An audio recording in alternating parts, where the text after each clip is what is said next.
TV20 Kannada ವಾಹಿನಿಗೆ ಸ್ವಾಗತ. ನಾನು ಫಾಲೋವರ್ ಸಿನಿಮಾ ನೋಡಲು ಮಹಾರಾಷ್ಟ್ರದಿಂದ ಬೆಳಗಾವಿಗೆ ಬಂದಿದ್ದೇನೆ. ಇದರಲ್ಲಿ ಭಾಷಾ ವಿವಾದವಿಲ್ಲ ಎಂದು ಆದ್ಯ ಹೇಳಿದ್ರು. ಶುಕ್ರವಾರ ರಾತ್ರಿ ಬೆಳಗಾವಿಯಲ್ಲಿ ಸುದ್ದಿಗಾರರೊಂದಿಗೆ ಮಾತನಾಡಿದ್ರು. ಮೊದಲು ಫಾಲೋವರ್ ಸಿನಿಮಾ ನೋಡಿ, ಇದರಲ್ಲಿ ಯಾವುದೇ ಭಾಷಾ ವಿವಾದವಿಲ್ಲ. ವಿನಾಕಾರಣ ಸಿನಿಮಾ ವಿರೋಧ ಮಾಡುವುದು ಸರಿಯಲ್ಲ.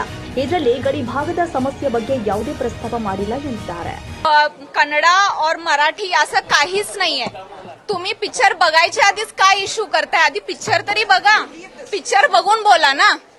इथे आम्ही महाराष्ट्राचेच लोक आहोत, हा पिक्चर बघायला आलेलो आहे. असं नाहीये की इथे फक्त कर्नाटकचेच आलेत बघायला और कुठले बेळगावचेच आलेत. नाही, मी महाराष्ट्रीयन आहे, पण मी हा पिक्चर बघायला आलेली आहे. आम्हाला जर महाराष्ट्र आणि कर्नाटक ह्या लोकांनाच प्रॉब्लेम नाहीये, तर तुम्हाला काय प्रॉब्लेम होतोय? हे नाही, आधी पिक्चर बघा आणि मग त्याच्यावरती ठरवा की हा पिक्चर चालवायचा की नाही.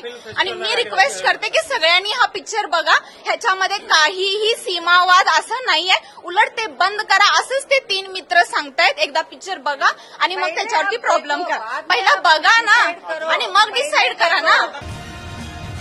ಕನ್ನಡಿಗರ ಮೆಚ್ಚಿನ ನಿಮ್ಮ TV20 ಕನ್ನಡ ವಾಹಿನಿ ಇದೀಗ ಟಿವಿಯಲ್ಲಿ ಲಭ್ಯ. ಕರ್ನಾಟಕ ಮತ್ತು ದೇಶ ವಿದೇಶದ 360 ಡಿಗ್ರಿ ಸುದ್ದಿ ವಿವರವನ್ನ ಪಡೆಯುವುದಕ್ಕೆ TV20 ವಾಹಿನಿಯನ್ನು ಲೈಕ್ ಮಾಡಿ, ವಿಡಿಯೋಗಳನ್ನು ಶೇರ್ ಮಾಡಿ, ಕಮೆಂಟ್ ಮಾಡಿ, ಸಬ್ಸ್ಕ್ರೈಬ್ ಮಾಡಿ. HCN ಕೇಬಲ್ 842 ನಂಬರ್ನಲ್ಲಿ ಹುಕ್ಕೇರಿ ತಾಲೂಕು ಹಾಗೂ ಸಂಕೇಶ್ವರದ ಸುತ್ತಮುತ್ತಲಿನ ಹಳ್ಳಿಗಳಲ್ಲಿ ಲಭ್ಯ. PCN ಕೇಬಲ್ 129 ನಂಬರ್ನಲ್ಲಿ ಹಾರುಗೆರೆ ಸುತ್ತಮುತ್ತಲಿನ ಹಳ್ಳಿಗಳಲ್ಲಿ ಲಭ್ಯ. ರಾಯಬಾಗ್ ಡಿಜಿಟಲ್ ಚಾನೆಲ್ ಕೇಬಲ್ 80ನೇ ನಂಬರ್ನಲ್ಲಿ ರಾಯಬಾಗ ತಾಲೂಕಿನ ಸುತ್ತಮುತ್ತಲಿನ ಹಳ್ಳಿಗಳಲ್ಲಿ ಲಭ್ಯ. UDCN ಕೇಬಲ್ ನೆಟ್ವರ್ಕ್ ಉಗಾರ ಸುತ್ತಮುತ್ತಲಿನ ಹಳ್ಳಿಗಳಲ್ಲಿ ನಿಮ್ಮ TV20 ಕನ್ನಡ ವಾಹಿನಿಯೂ ಲಭ್ಯ.